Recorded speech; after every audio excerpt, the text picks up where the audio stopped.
तर सर्वप्रथम पालकांनी त्यांच्या मुलांची एक मैत्रीचं नातं बॉन्डिंग करावं.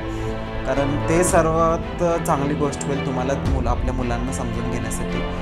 मग ते कोणीही असू दे, नॉर्मल मुलगा असू दे किंवा तृतीयपंथी असू दे किंवा मुलगी असू दे, तुम्ही त्यांच्याशी बॉन्डिंग व्यवस्थित ठेवलं तर ते सगळ्या गोष्टी तुमच्याशी फ्रेंडली आणि फ्रीली सगळ्या गोष्टी शेअर करतील, सांगतील. आणि त्यांनी सांगितल्यावरती पण त्या गोष्टींना लगेच रिॲक्ट न करता त्या गोष्टींचा विचार करावा. त्या गोष्टी जर माहिती नसतील तर त्यांच्याबद्दल थोडंसं स्टडी करावं, नॉलेज घ्यावं. जर एखाद्या तुमच्या मुलाने किंवा मुलीने सांगितलं की मी ट्रान्सजेंडर आहे किंवा मी LGBTQ मेंबर आहे, तर तुम्ही त्या गोष्टीवरती पहिला कन्सल्टेशन्स करा. त्या बाबतीत थोडंसं इन्फॉर्मेशन कलेक्ट करा डॉक्टरशी, आणि मग तुम्ही त्या निर्णयावरती तुमचं जा.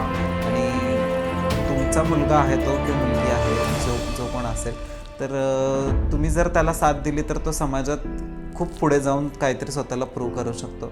जर तुम्ही त्याची साथ इथे सोडली तर तो तुम्हाला पुढे रस्त्यावरतीच दिसेल. बरोबर. आणि